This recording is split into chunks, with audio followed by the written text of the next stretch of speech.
The story goes that my grandfather's father went to the auction. He had to wait 6 weeks because they didn't know when the auction was going to be exactly. And he went to the auction and he bought the valley, which is 77 acres, and he was successful. And then he wanted to bid for Fair Hills, which is that land there between the valley and the road. And he he didn't have quite enough money, and all his friends said they'd put in the extra money.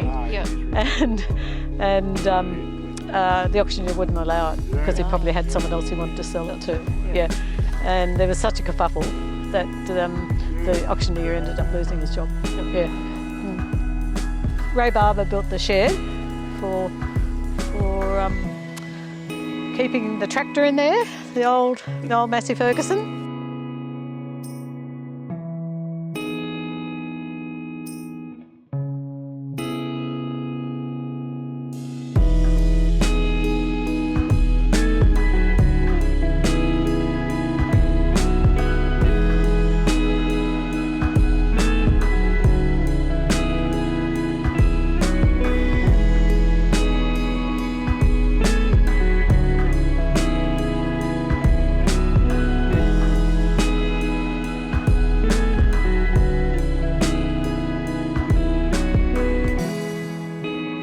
In the McIntyre Private Cemetery, and this grave here is Dougal McIntyre and his wife Mary McGilp, and they were the original family that came out from Scotland, and they brought with them their, I think it was about 10 children, and some of the children are buried here.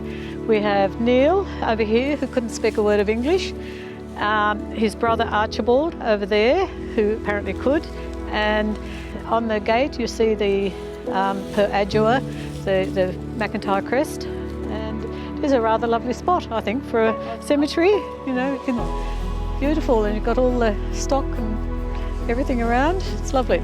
Yes, but it was very well constructed because the fence and things is still very solid. But they named the property Lagan because that's where they came from in Argyllshire in Scotland.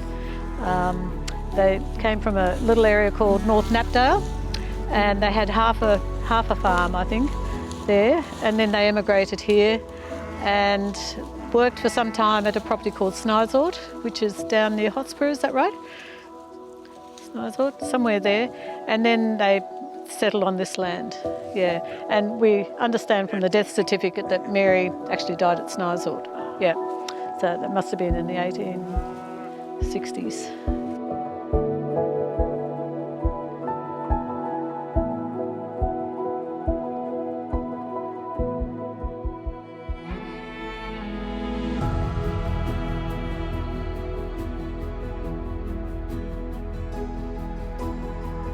We're at the Merino Cemetery, and in front of the grave of Ethel May and Peter Turner.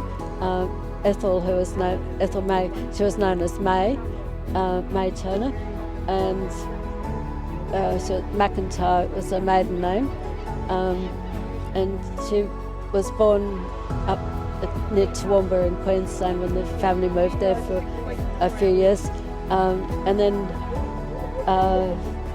she spent most of her life around Merino area, and when we drove down the hill into Merino, there's a nice boarding house almost down at the corner. Anyway, that's where Ethel, my grandmother May, grew up, along with, she was one of 14 children, 12 girls and 2 boys. A lot of the 14 children came back to be buried here.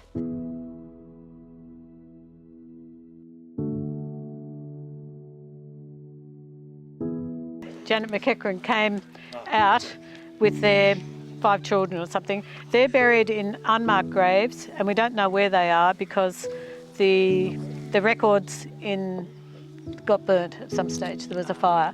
I like to think they're there, and I like to think Catherine, his sister, is there, but that's just guessing.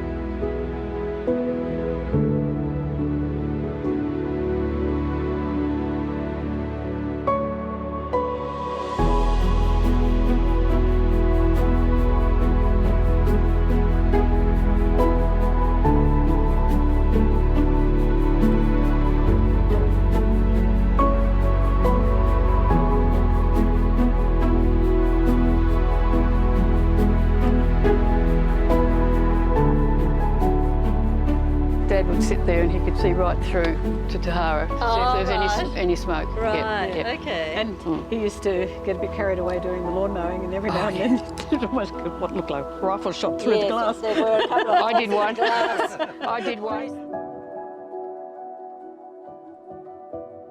Always burn it off to stop as a fire break. And we had it over there one time, and it was about as close as it's ever got to getting away from Ray and I. It was heading down this way and it was going through there. It was scary. We got it out because I don't think anyone wanted to tell Grandma.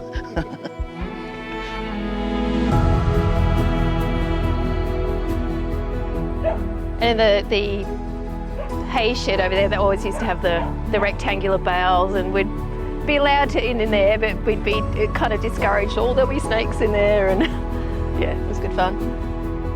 Once it was charged up, it was right for a while. Used to fade to pale yellow. Yeah. And then we glad to keep the original fence. It's always looked nice and... Yes, it is, yeah.